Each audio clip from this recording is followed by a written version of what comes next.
r/NoSleep. Posted by you/mrbeefthighs. I hope you never meet your secret admirer. When I was 21, I took a part-time job working the cashier at a liquor store down the street from my house. I worked 2 to 3 shifts a week, not enough to make any real money, but it helped a struggling college student like me pay rent. One night I'm working the closing shift, 8 to midnight, when 2 men walk in wearing ski masks. I immediately knew what was happening and threw my hands in the air. No chance I was going to get shot over a part-time job. One of the men jumped over the counter and I opened the register for him. Again, don't expect me to be the hero. The other bandit walked around and collected phones from everyone in the store so we wouldn't call the police. He took my phone, my coworker's phone, and the phones of 2 other customers who happened to be in the wrong place at the wrong time. The last thing he said before he left was, "Everyone sit the fuck down and count to 300. Your phones will be in the parking lot," and then they were gone. I remember one customer actually started counting out loud before my coworker shouted to him, "Dude, don't count to 300, it's 5 minutes, just watch the clock, you dummy," gesturing to the clock hanging on the wall. I quit that night. Not like I had a career there or anything, I thought I could probably find a new gig pretty easily, and I did. By the next week I was a part-time secretary filing papers at local law firm that mostly deal with DUIs and public intoxication charges from the local college. It all worked out much better for me. I got over the trauma from the robbery fairly quickly. It's not like anyone got hurt or anyone made any threatening gestures to me. A couple of guys took $246 from a liquor store, and I just happened to be there to witness it, that's all. At the time I lived in a small 1-bedroom shotgun house. If you don't know what a shotgun house is, it's a small house, usually only about 12 to 15 feet wide and not much longer. If you walk in the front door, you'd be standing in my living room/bedroom, and beyond that there was a small kitchen and bathroom. Not exactly the living in the lap of luxury, but, like I said, I was a broke-ass college student who needed to ball on a budget, and having a place all to myself for the first time in my life was just about the greatest thing that ever happened to me. One night about 2 weeks after the robbery I got a call on my cell phone from a blocked number. I answered. "Hello, hello? Hello, oh." Click. The line went dead. I didn't think anything of it. Probably just another robocall. I generally averaged like 3 to 4 of those a day. I put my phone down and kept studying. For the next week I started getting calls from that unknown number just about every day. Usually around the same time too, generally about 9 p.m. I would come home from work, do a little bit of homework, make myself something to eat and jump in the shower. Like clockwork, I would get the call as soon as I exited the bathroom and was walking around my house in a towel drying my hair. The calls always went the same way. "Hello? Hello? Hello?" Click. Towards the end of the week, I started having fun with it. I would say fun things to entertain myself or to try to bait the person on the other end of the call to say something. "Hello? Oh, I know who this is. This is my secret admirer, isn't it? Aren't you sweet? I still haven't received my flowers." Click. The more I talked into the silent phone, the longer the line would stay active. "Hello? Oh, it's my boyfriend. Hey muscle man, when are you going to take your girl out to dinner? I'm starved for affection over here." Click. I would finish these calls, laugh a little bit to myself, pour a glass of wine and watch some trash television until I fell asleep. It was kind of fun, to be honest. Like me and some stranger had some goofy little connection that we didn't have to share with anyone else. I know that sounds weird, but I genuinely didn't even think there was another human on the other end of the call, and I liked the routine of it. Take a shower, bitch to my imaginary boyfriend, pour a glass of wine and enjoy my night. I didn't receive any calls that weekend, and to be honest, I was a little disappointed. I was worried whoever was calling me, whether it be man or machine, might be through with our talks and had moved on. On Monday the flowers came. I was walking back to my shitty little hovel after work when I noticed something on my front porch. I couldn't see what it was in the darkness. The sun was setting early this time of year, but as I got closer, I noticed it was a bouquet of flowers in a cheap plastic vase. I stared at the flowers for a moment before digging my keys out of my purse and letting myself inside. I put the flowers on the kitchen table and noticed a small card tucked beneath some petals. "From your secret admirer." I shuddered. I should have called the police, but I didn't. Instead, I called a friend of mine, Jake. I explained the situation and asked him to come spend the night. When Jake got there, he begged me to call the cops. He told me this could be a serious situation, and even though he was willing to help in any way possible, he wouldn't be able to spend every single night here with me. Jake was a great guy. I should have listened to him, but my line of thinking was that it was just flowers. Sure, maybe some psycho was stalking me, but it could also just as easily be from a friend. Or maybe even a real-life secret admirer who would reveal himself in due time and profess his undying love for me. Now that I'm writing this out, maybe those two things aren't mutually exclusive. I didn't receive a call that night and Jake slept on my little love seat at the foot of my bed. In the morning we hugged, I thanked him, and we went to our respective classes. That night I got a call. "Hello? Did you send me the flowers?" Click. Another week went by without incident and I started receiving the calls again like clockwork, right as I exited the shower. "Hello? Well, shiver me timbers. If it isn't Long John Silver." Click. "Hello? Sir, I think you have the wrong number, this is an Applebee's." Click. "Hello? Listen, I have a headache and a ton of work to do, can we not do this tonight?" Click. I didn't receive any calls over the weekend just like the last week and life carried on. The flowers were starting to wilt so I threw them out and I left the cheap plastic vase on the front porch in case my secret admirer wanted it back. By the time I got home from work on Monday it was gone. Monday night started just like the previous 2 Mondays. Got home, did a little reading, made myself some tacos and jumped in the shower. As expected, the phone rang just as I left the bathroom. Well, if it isn't my secret admirer. This is Jake. I looked at my phone and saw the caller ID was indeed Jake's number. I guess me and the unknown number had just settled into such a routine I hadn't even looked to see who was calling. "Oh, shit, what's up Jake? Me and Evan are going to Murphy's. It's 50-cent beer night, wanna come?" I ran through tomorrow's schedule in my head and decided I could skip my early class. I was ahead in the reading anyway. "Yeah, for sure, I'll meet you guys there in, say, 30 minutes? Sounds good. Awesome. See ya." As soon as I put the phone down it started ringing again. Unknown number. "Hey, I thought you forgot about me. I'm going out tonight, see you at Murphy's? It's 50 cent. Click. Rude. The bar was packed when I got there. It always is on 50-cent beer night. Drunk 18-year-olds danced on tables and nearly every stall in the women's restroom was occupied by sorority girls either crying or barfing up their $4 worth of beer. I found Jake and Evan standing near the bar at the back of the room. Jake waved me over.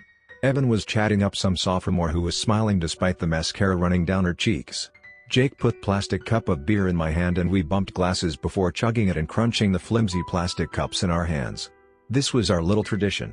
First beer of the night always had to be slammed and crushed. "Your secret admirer give you any more trouble?"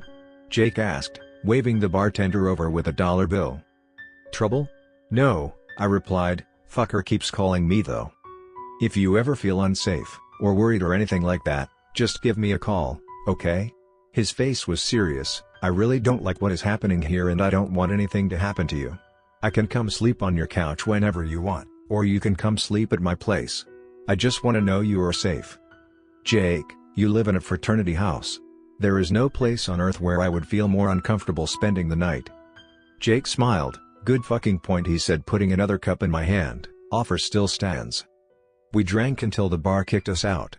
Evan and Ms. Mascara hopped into the nearest cab and sped off, but Jake and I spent another hour walking around, talking, telling jokes and watching a particularly drunk freshman climb a tree in attempt to avoid a police officer with a breathalyzer. The police officer was threatening the student with a taser when Jake leaned in and kissed me. I kissed him back. "I want you to come back to my place tonight," he said, putting his arm around my shoulders. "I told you, no fraternity houses for me." "Oh yeah, your place?" he asked, moving his eyebrows up and down. I laughed. "You look like Mr. Fucking Bean," I told him. "Not tonight, it's already crazy late, but I'll call you tomorrow, okay?" "Okay," he said dejectedly, "we'll talk tomorrow." I kissed him one last time before hailing a cab and heading home.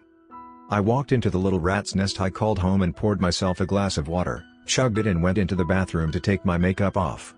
It was late. I had already made up my mind that I wasn't going to any classes tomorrow. I deserved a day off and I didn't have work tomorrow either. I woke up the next morning late, around 11:30, and checked my phone. 20 missed calls. 5 from Evan. 6 from other friends of mine, a few from numbers I didn't have saved and 5 from an unknown number. What the fuck happened last night? I felt like absolute shit. Scratch that. I felt like refried dog shit. My head was killing me and I was liable to throw up at any moment. I poured myself a glass of water, puked it up, poured another one and kept that one down. My hangover cure isn't like other people's. I like to exercise. Call me crazy but it works. My sister says her cure is eating burnt toast. I tried that, but it just makes me want to puke more. I like to go on a run. Well, on a day like today, a walk is more likely, so I got dressed, popped in my AirPods and headed for my front door. I opened the door just as a heavy-set and mustachioed middle-aged white man was about to knock on my door and his fist missed the moving door and bopped me on the top of my head. Ow, what the fuck? Who are you? I said, startled by the sudden and undeserved assault. Oh shit ma'am, the bumbling idiot said as he moved his hands to the top of my head in some vain attempt to right his wrong. Don't fucking touch me, I snapped, backing away from the man. Who are you? Yes ma'am, I am Detective Heartline and this my partner, Detective Foster, he said, gesturing to black woman leaning up against the hood of a sedan parked in front of my house. A man we believe to be a friend of yours was attacked late last night and we've been told by a Mr. Evan Roper that you were with him just before the attack. We are just trying to see if you had any information that might help us catch the man who hurt your friend. What? Who? I asked, my mind still unsure if it wanted to wake up and deal with the day. A Mr. The idiot detective checked his notes while Detective Foster shook her head in disappointment. Jake Schultz. A Mr. Jake Schultz. I stood frozen in place. Time seemed to slow down. My mind raced back to last night. I could feel the blood draining from my face. Jake lived not half a mile from the bar. He must have been attacked on his walk home. But who would attack Jake? He was 6'2" and built like lumberjack, not an easy target. I remembered the kiss we shared under the tree where a freshman was about to be tasered. I vomited right there on my front porch. Oh well, goddamn, I just got these shoes, Detective Heartline complained. Detective Foster snickered. They took me to the hospital to see Jake and it was there I told the police everything. The phone calls, the flowers, how Jake had stayed at my house that night. They didn't care. Miss Detective Foster cooed to me like she was comforting a lost child. I know you and Jake have a history. I know you all are close and this hard for you, but we need to focus on last night. She handed me a cup of water. I know it's hard to watch these CSI shows and not think there are conspiracies everywhere.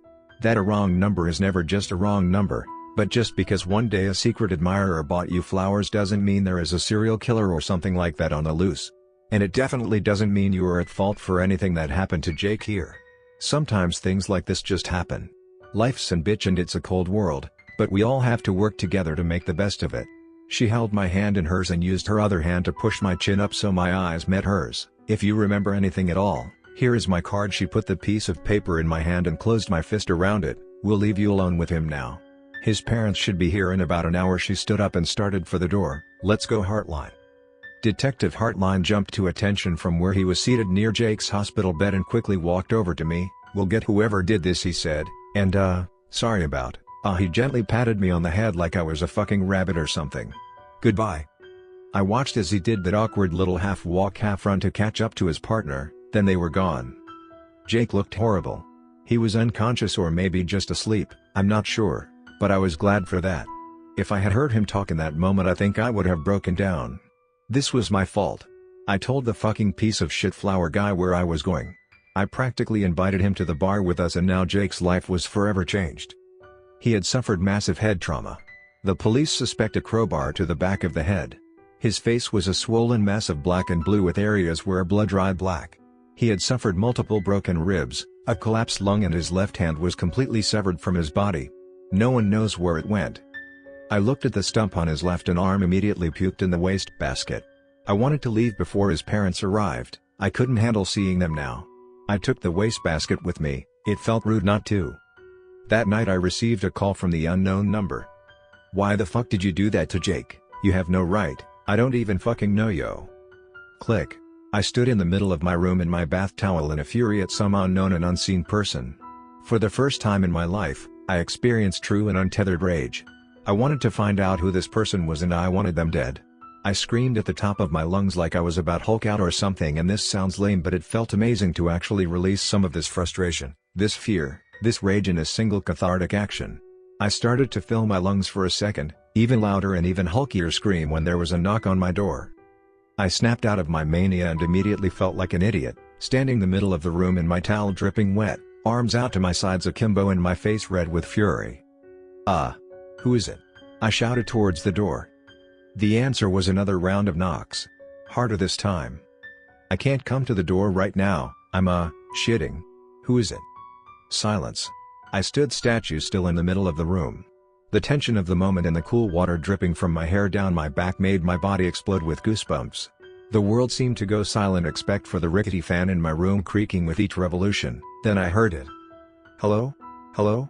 Hello?" I could barely make out a woman's voice muffled through the door. The tension diffused a bit at that point. "I ain't afraid of no sorry ass bitch, catch me outside, how about that?" I said to myself in my best impression of some horrible little girl I had seen once on the Dr. Phil show. "I'm sorry," I shouted back through the door, "I can't come to the door right now. Please come back tomorrow." The voice from the door replied, this time louder, "Hello? Well, shiver me timbers. If it isn't Long John Silver." My heart was caught in my throat. "Hello? Sir, I think you have the wrong number, this is an Applebee's." My breathing quickened and I instantly regretted not buying window curtains when I moved in. "Hello? Oh, I know who this is my secret admirer, isn't it? Aren't you sweet? I still haven't received my flowers." I was hearing my own recorded voice being played back to me. I grabbed my phone and the clothes I had worn that day from the floor and sprinted for the bathroom. "I'm calling the police," I shouted as the pre-recorded messages switched back to knocking, only this time even harder. I locked myself in the bathroom and called 911. The operator wanted me to stay on the line with her throughout this entire ordeal, but I had talked to enough strangers today. I dressed myself, quickly and quietly, listening for any signs that the intruder may have made it inside my house. I heard the front door swing open. I honestly don't think it was even locked, and I listened as someone with heavy footfalls made a few steps into the living room/bedroom and then fell silent. "The police will be here any minute," I yelled and listened as the footfalls retreated back onto the porch and then disappeared. The police arrived minutes later, but I refused to leave the bathroom until I heard the familiar voice of Detective Foster. "I heard your address on the radio and I came running," she said. "You may be onto something about this guy. The stalker/flower guy/Ted Bundy wannabe stole a picture of me from a corkboard in my bedroom. A police officer stayed on my porch the entire night, but I didn't sleep. I just sat awake thinking about Jake. About what a fucking idiot I was for letting all of this happen. Why was it happening to me? What did I do to deserve this? I guess that's one of those questions I won't get an answer for until I get to heaven, or the other place." I didn't receive a call for the next 2 weeks. I lost my police protection. Jake woke up and moved back home with his parents. He would start school again next semester. There was a brief period towards the end of those 2 weeks where, for the first time since the night out with Jake, that I actually felt happy. Like things were going my way. I was calling Jake every night and made plans to make the 5-hour drive to his parents' place that weekend to visit him. We were kinda going steady, as my grandpa would put it. I couldn't wait for the weekend. On Tuesday night I received a call from an unknown number. I answered it, but I didn't speak. I just listened to the breathing on the other end until the call disconnected 19 seconds later. I immediately called Detective Foster and told her about the call, as she instructed me to do. She needed to log every single call to see if there was a pattern. I stayed up late that night, thinking. Eventually sleep came for me. I fell asleep with the TV on. I don't remember what exactly I was watching, but I like TV shows that make me feel smart, like Jeopardy! Or Mythbusters or Keeping Up with the Kardashians, so it was probably one of those. The next morning, I woke up to the worst smell I have ever experienced in my life. It was like that sweet/rotten smell you get when you leave a trash bag out in the sun too long, but magnified by like a million. I woke up gagging. I immediately jumped out of bed and ran out of the front door of my house, dry heaving. I regained my composure, put my shirt over my nose and ventured back into my house to find out what was making such an awful smell. I found it in the kitchen. I have a little kitchen table tucked in the corner of the room. When I entered, I saw the table was set for two sets of plates, forks and knives, 2 glasses filled with wine, and in the middle of the table sat a serving plate with a chrome lid. On the plate closest to my bedroom door sat a card similar to the one I found in the flowers a few weeks ago. I opened it and it read, "I can't afford Applebee's, I hope this is good enough." I opened the lid that covered the serving tray and found exactly what I expected. Jake's left hand, rotted to the bone and crawling with maggots. The cops were there within 5 minutes. I was shaking. This person had been in my home. My tiny little shitty house that can literally spit the length of, I've tried. He probably sat for a while, watched me sleep, helped himself to the food in my fridge, used my toilet. He could have touched me. The police reinstated my protection and stationed a cop on my front porch again. God knows how long that would last. Another week and they decide it was a waste of time and then I'd be left alone again. An easy target. A sitting duck. Any boy over 17 after my Aunt Barb has had more than 2 glasses of wine. I was fucked and I knew it. I stopped going to classes. I started sleeping under my bed and I had a knife on me literally 24/7. I stopped going outside and was getting pale. I wasn't exercising and started gaining some weight. Just imagine a female Michael Myers and that's what I was starting to look like. It was the last night of my police protection. Imagine that. The last night. I was under my bed about to drift off into sleep when I heard a thud from the front porch. Adrenaline coursed through my veins and my hands floated to the bed frame above my head where I had taped a collection of my favorite stabbing knives. I had knives hidden pretty much everywhere in the house at this point. Probably not the safest to have knives taped above your head while you are sleeping, but a girl has got to do what a girl has got to do to, not die. I held my breath and waited for the inevitable. For some masked killer to come screaming through my house with a chainsaw or a meat hook or a garrote, but I was ready. 2:30 a.m. the door creaked open and I watched as a man with heavy boots and a ski mask stepped over the body of the police officer on my front porch, then did a dainty little tiptoe around the quickly expanding pool of blood around the officer's head. Immediately upon entering he saw that my bed was empty, and not only that, but was perfectly made. The covers tightly tucked and the comforter on top fresh, smooth and unblemished. The cop killer's feet were no more than 2 feet in front of my face. The masked assailant pulled out a walkie-talkie and spoke quietly into it. "I don't think she's here." Then a massive racket sounded from the kitchen. Pots and pans cascaded onto the linoleum floor. I turned my head around to see a second man crawling out of the lower cabinets of my kitchen. "Oh my god, dude, I've been in there for, 5 hours, he stretched his arms way above his head and moaned as he bent backwards trying to stretch out his back. "Oh my god dude, did you hear that?" I froze. My back just cracked like crazy. "Can you get scoliosis or is it something you were born with?" The cop killer fiercely shushed his accomplice up. "Did you not hear me? She's not here. The bed is empty." "Oh. No," said the man in the kitchen, still stretching, this time his legs. "Yeah, oh no, I just killed a cop for nothing." "No, I mean, pause, no. No, you are wrong." The stretching man said, now opening the refrigerator, "She's under the bed." I sprang into action, diving out from under the bed and plunging my knife deep into the foot of the cop killer. He screamed and brought his fist down hard on the back of my head, sending me belly down on the floor, but only for a moment. I was back on my hands and knees and crawling for the door in a quarter second. I made it halfway out the front door and was fumbling with the holster on the dead cop's waist when I was pulled back into the house by my ankles. The 2 men threw me onto the bed. One of them held me down while the other one started to rip at my clothes, which at this point was just an oversized sleep shirt and my panties. I struggled to get higher on the bed towards the headboard, which was fine by my attackers, as long as I was still on the bed. I inched my way closer and closer to the headboard and the cop killer got on the bed with me, straddling me with his legs. He leaned over me and brought his face close to mine. "I've been dreaming of this since I saw you in that liquor store. When I took your phone I added your number to mine and I started tracking you on the Find My Friends app. I love it when a good plan comes together." "Me too," I said, pulling out a knife I had taped behind the headboard and plunging it deep into the man's eye. He screamed and fell to the floor convulsing. The other accomplice screamed and jumped on me, grabbing my hands and pinning them under his legs, his crotch dangerously close to my face.